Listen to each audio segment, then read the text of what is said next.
What's going on, guys? Welcome back to the channel. Today on this video, we're going to be covering the most common mistakes that we see with throwing plyos. Guys love to throw plyos this day and age. It's the shiny red ball syndrome. It's the new thing to do. Everyone wants to do it, and that's fine if you're doing it the right way. Avoid these three mistakes that we're going to go over. The first one, and maybe the most common one that I see, is throwing at the wrong height on the wall.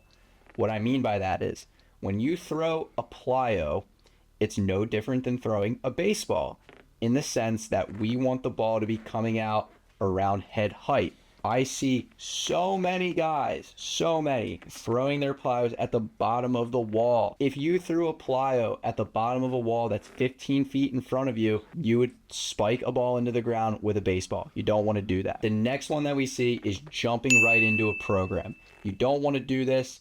That's a surefire way for you to get hurt. You want to build your way up through any program that you're doing with plyos. Now, the third and final mistake that I see is throwing the heaviest plyos as hard as you can. I don't know where this came from. I don't know who allowed this, but you should never be doing this. You should never be throwing a 2-pound ball as hard as you possibly can, unless you want to kiss your UCL goodbye. Guys, I know I said 3 mistakes in the beginning. It's actually going to be 4. The fourth mistake that I see with guys throwing plyo balls is they cut the crap out of them. Now, if you don't know what cutting a ball means, it means getting around the baseball. Why don't we want to do this? Because if we cut every single ball we throw, we're going to get movement to our glove side. I'm a righty, so the ball would move to the left. If you're a lefty, it's obviously a different thing.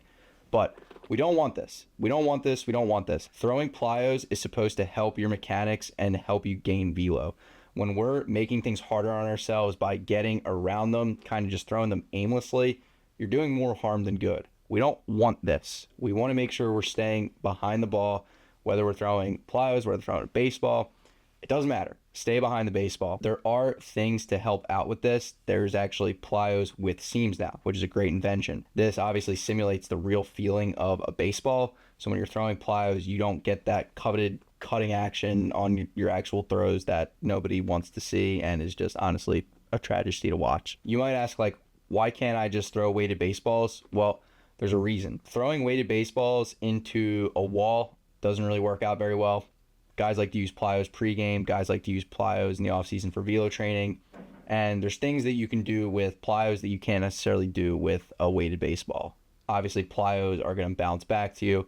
They're going to be soft. You have more use for them. You can kind of throw them on the go if you need to throw. Plyos are a lot more pliable. There's going to be a time and a place for weighted balls. We talked about that in another video. Plyos are going to be the best to use for pregame and if you have to throw by yourself. Guys, thank you for tuning into this one. I hope this clears some things up for you. If you like this video, leave a comment. We'll see you on the next one.